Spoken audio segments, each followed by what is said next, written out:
उसका डॉक्टर बनने का सपना पूरा हो गया। मेरा बचपन का सपना आज पूरा हो गया।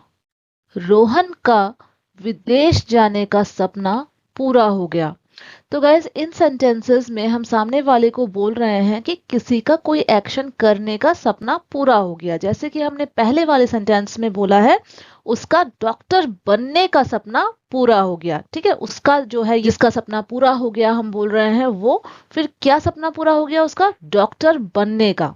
ठीक है, तो गाइस ऐसे सेंटेंसेस को कैसे इंग्लिश में बोलनी है आज के इस वीडियो लेसन में हम जानने वाले हैं। गाइस आगे बढ़ने से पहले कुछ और भी सेंटेंसेस है, चलिए वो भी देख लेते हैं। मेरा मुंबई जाने का सपना सपना ही रह गया। मेरा उससे मिलने का सपना सपना ही रह गया। नेहा का एग्जाम में टॉप करने का सपना सपना ही रह गया। यहाँ गाइस हम बोल रहे हैं कि किसी का कोई सपना सपना ही रह गया, वो पूरा नहीं हुआ। तो ऐसे सेंटेंसेस को भी कैसे इंग्लिश में बोलना होता है हम आज के इस वीडियो लेसन में जान लेंगे। सबसे पहले चलिए गाइस ऊपर की जो ये 3 सेंटेंसेस है जहाँ पे हम सपना पूरा हो गया इस बारे में बात कर रहे हैं, इसे कैसे इंग्लिश में बोलना होता है वो देख लेंगे। और उसके लिए कौन सा स्ट्रक्चर फॉलो करनी होती है चलिए वो पहले देख लेते हैं। तो गाइस सपना पूरा हो गया, इसके लिए हम इंग्लिश में बोलेंगे dream has come true. Guys ये हमें प्रेजेंट परफेक्ट टेंस में यूज करनी है क्योंकि जो इमोशंस इसके साथ कनेक्टेड है, सपना पूरा हो गया इसके साथ जो खुशी कनेक्टेड है वो प्रेजेंट में भी रेलेवेंट है। इसलिए हम प्रेजेंट परफेक्ट टेंस का यूज करेंगे और जब सेंटेंस में हम इसे यूज करेंगे तो कुछ ऐसा स्ट्रक्चर होगा। ड्रीम ऑफ, जो एक्शन करने का सपना पूरा हो गया हम बोल रहे हैं उसे फोर्थ फॉर्म में यूज करेंगे। प्लस ऑब्जेक्ट गाइस अगर सेंटेंस में होती है तो यूज कर लेनी है और अगर नहीं है होती है तो फिर उसको स्किप कर देनी है। Plus has come true. ठीक है, ड्रीम ऑफ, जो ड्रीम पूरा हो गया हम बोल रहे हैं फोर्थ फॉर्म में यूज कर लेंगे। फिर ऑब्जेक्ट रहता है तो यूज कीजिएगा, अदरवाइज स्किप कर देनी है। Plus has come true. Guys चलिए बेटर अंडरस्टैंडिंग के लिए एग्जांपल्स के साथ समझ लेते हैं। पहला एग्जाम्पल है, उसका डॉक्टर बनने का सपना पूरा हो गया। तो किसका सपना पूरा हो गया हम बोल रहे हैं? उसका। लड़का है तो ही, लड़की है तो हर। तो हम इंग्लिश में कहेंगे her dream of becoming a doctor has come true. हमने यहाँ पे हर ड्रीम क्यों लिखा है? क्योंकि यहाँ पे हम उसका सपना के बारे में बात कर रहे हैं। ठीक है, जो उसका सपना है ये हमारा सब्जेक्ट है। हर ड्रीम ऑफ लगा के हमें जो एक्शन है उसको फोर्थ फॉर्म में लगा लेनी है। तो डॉक्टर बनने का बनने का जो इंग्लिश है वो बिकम होता है, फोर्थ फॉर्म में यूज करनी है इसलिए becoming. Her dream of becoming, क्या बनने का? A doctor. यहाँ पे ऑब्जेक्ट है गाइस इसलिए हमने ऑब्जेक्ट का यूज किया है। हैज कम ट्रू, सपना पूरा हो गया। Her dream of becoming a doctor has come true. अगर हमें बोलना है कि उसका टीचर बनने का सपना पूरा हो गया तो हम कहेंगे her dream of becoming a teacher has come true. ठीक है, अब गाइस अगर सवाल करनी है, अगर हमें पूछना है कि क्या उसका डॉक्टर बनने का सपना पूरा हो गया, तब हम इंग्लिश में कुछ इस तरह से पूछेंगे, Has her dream of becoming a doctor come true? Has her dream of becoming a doctor come true? हमें has जो हमारा हेल्पिंग वर्ब है उसे सामने यूज कर लेना है सब्जेक्ट के। ठीक, जब भी हम इंट्रोगेटिव सेंटेंस बनाते हैं यानी कि सवाल वाले सेंटेंस बनाते हैं हमें अपने हेल्पिंग वर्ब को सब्जेक्ट के आगे यूज करनी होती है, इस चीज का आपको ख्याल रखनी है। नेक्स्ट एग्जाम्पल चलिए देख लेते हैं।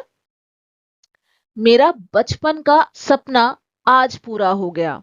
तो गाइज यहाँ पे क्या सपना पूरा हो गया हम ये नहीं बोल रहे हैं। ठीक है, हम सिंपली बोल रहे हैं कि मेरा बचपन का सपना आज पूरा हो गया। तो इंग्लिश में हम कहेंगे my childhood dream has come true today.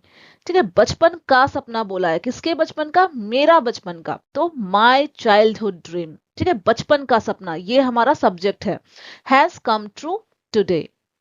अब अगर किसी से सवाल करनी है, अगर पूछनी है कि क्या उसका बचपन का सपना पूरा हो गया, तो हम कुछ ऐसे अपना सेंटेंस को बोलेंगे, has his childhood dream come true? Has his childhood dream come true? Rohan का विदेश जाने का सपना पूरा हो गया।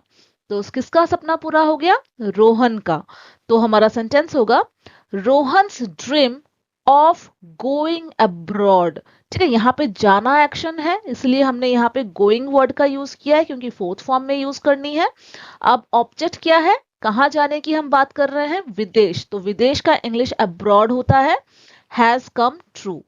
Rohan's dream of going abroad has come true.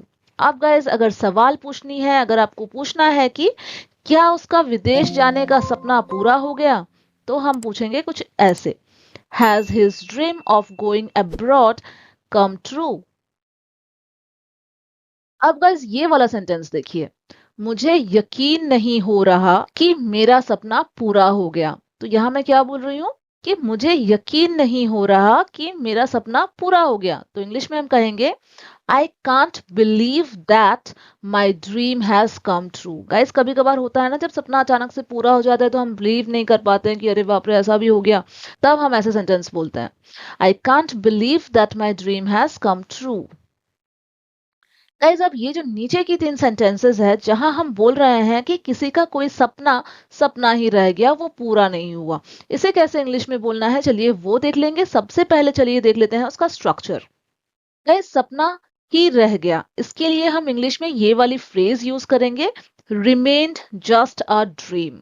Remained just a dream, और सेंटेंस में हम कुछ ऐसे यूज करेंगे, ड्रीम ऑफ प्लस जो एक्शन की हम बात कर रहे हैं, यानी कि जो सपना है, जो एक्शन को करने का सपना के बारे में हम बात कर रहे हैं, उसको फोर्थ फॉर्म में यूज कर लेनी है, यानी आईएनजी फॉर्म में यूज कर लेनी है, plus object, then remained just a dream. ठीक है, ड्रीम ऑफ प्लस वर्ब का fourth form plus object plus remained just a dream. Better understanding के लिए चलिए एग्जांपल्स के साथ समझ लेते हैं। मेरा मुंबई जाने का सपना सपना ही रह गया। तो यहां मैं सामने वाले को बोल रही हूं कि ये जो एक्शन है मुंबई जाने का, ये मेरा सपना था जो कि सपना ही रह गया, पूरा नहीं हुआ। तो इसे हम इंग्लिश में कहेंगे My dream of going to Mumbai remained just a dream। तो यहां हम किसकी बात कर रहे हैं, मेरे सपने की, तो my dream यहाँ पे सब्जेक्ट है, फिर ऑफ लगा के जो एक्शन है उसको फोर्थ फॉर्म में यूज करनी है, जाना यहाँ पे एक्शन है इसलिए गोइंग, कहाँ जाने की बात कर रहे हैं, मुंबई जाने की, to Mumbai, remained just a dream, सपना ही रह गया। My dream of going to Mumbai remained just a dream। Guys अब अगर आपको सवाल करनी है, अगर आपको पूछना है कि क्या मेरा मुंबई जाने का सपना सपना ही रह जाएगा, गाइज ऐसा सवाल हम तब खुद से तब पूछते हैं जब हम थोड़ा सा कंफ्यूज होता है कि मेरा ये सपना पूरा होगा भी या नहीं, है ना। इसलिए हम ऐसे कभी कभार पूछ लेते हैं कि अरे क्या वहां जाने का सपना मेरा सपना ही रह जाएगा, क्या उससे मिलने का सपना सपना ही रह जाएगा।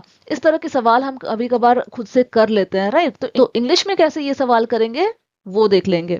तो गाइज ध्यान दीजिए, ये वाली जो सेंटेंस है ना, ये फ्यूचर टेंस में आ रही है, सिंपल फ्यूचर टेंस में है ना, फ्यूचर की बात कर रहे हैं, रह जाएगा हम ये पूछ रहे हैं। तो यहाँ पे हमारा जो सेंटेंस है उसमें हेल्पिंग वर्ब विल होगा, और ये एक सवाल है इसलिए विल को हम सेंटेंस में सबसे पहले यूज करेंगे। तो हमारा सेंटेंस इंग्लिश में होगा, Will my dream of going to Mumbai remain just a dream? Will my dream of going to Mumbai remain just a dream? तो गाइस सिंपल फ्यूचर टेंस में जो हमारा एक्शन होता है वो बेस फॉर्म में रहता है, इसलिए हमने यहाँ पे बेस फॉर्म में यूज किया है रिमेन। ठीक है, और गाइस ये वाली जो सेंटेंस है ना, हमारी ऊपर वाली सेंटेंस, ये सिंपल पास्ट टेंस की सेंटेंस है। ठीक है, सपना ही रह गया हम बोल रहे हैं ना, सिंपल पास्ट टेंस की सेंटेंस है जहां हम वर्ब का सेकंड फॉर्म यूज करते हैं, यानी कि एक्शन का सेकंड फॉर्म यूज करते हैं। तो यहाँ पे रिमेन्ड इसलिए हमने यूज किया है। ठीक है, अगला एग्जाम्पल देख लेते हैं, मेरा उससे मिलने का सपना सपना ही रह गया। तो हम इंग्लिश में कहेंगे, माई dream of meeting him remained just a dream. My dream of meeting him remained just a dream. मेरा उससे मिलने का सपना सपना ही रह गया। तो माई ड्रीम ये है मेरा सब्जेक्ट। ठीक है, किस चीज का ड्रीम के बारे में हम बात कर रहे हैं, उससे मिलने का, तो मिलना एक्शन है, मीट होता है, फोर्थ फॉर्म मीटिंग, किससे मिलने का हम बात कर रहे हैं, उससे मिलने का, तो हिम। अगर लड़का है तो हिम, लड़की है तो हर, और अगर किसी का नाम आपको यूज करनी है तो वो नाम हमें यहाँ पे यूज कर लेनी है। remained just a dream, my dream of meeting him remained just a dream। अब गाइस अगर हमें सवाल करनी है खुद से कि क्या मेरा उससे मिलने का सपना सपना ही रह जाएगा, तब हम इंग्लिश में ऐसे बोलेंगे, will my dream of meeting him remain just a dream, will my dream of meeting him remain just a dream। ठीक है। नेक्स्ट है, नेहा का एग्जाम में टॉप करने का सपना सपना ही रह गया। Neha's dream of topping the exam remained just a dream. ठीक है, Neha's dream of topping the exam, ठीक है, एग्जाम में टॉप करने का सपना के बारे में हम बात कर रहे हैं, तो Neha's dream of topping the exam remained just a dream. अब अगर सवाल करनी है, अगर आपको पूछनी है कि क्या नेहा का एग्जाम में टॉप करने का सपना सपना ही रह जाएगा, तब हम ऐसे पूछेंगे, will Neha's dream of topping the exam remain just a dream, will Neha's dream of topping the exam remain just a dream. ठीक है गाइज, अब ये वाला देखिए, ये सेंटेंस थोड़ा सा अलग है। यहाँ पे मैंने कहा है मेरा नौकरी करने का सपना टूट गया, तो यहाँ मैं थोड़ा सा इमोशनल टच ज्यादा दे रही हूँ, क्योंकि मैं यहाँ पे क्या बोल रही हूँ कि सपना टूट गया। इस तरीके से अपने सेंटेंस को मैं बोल रही हूँ कि मेरा नौकरी करने का सपना, यानी कि जो मेरा सपना है वो टूट गया। तो हमारा इंग्लिश में सेंटेंस होगा, my dream of getting a job has been shattered. Next है, सुनील का उससे शादी करने का सपना टूट गया, तो यहां पे हमारा सेंटेंस इंग्लिश में होगा, Sunil's dream of marrying her has been shattered. तो टूट गया, इसके लिए has been shattered. Sunil's dream of marrying her has been shattered. Guys अगर आपको सवाल करनी है, अगर आपको पूछनी है कि क्या सुनील का उससे शादी करने का सपना टूट गया, तब हम पूछेंगे इंग्लिश में कुछ इस तरह से, has Sunil's dream of marrying her been shattered. ठीक है, तो गाइज आई होप आपको समझ में आ रही है कि ऐसे वाले सेंटेंसेस को कैसे इंग्लिश में बोलनी होती है, राइट। अब गाइस ये जो दो सेंटेंसेस आपको स्क्रीन पर दिख रही है, नीतू का अंग्रेजी सीखने का सपना पूरा हो गया और उसका मैनेजर बनने का सपना सपना ही रह गया।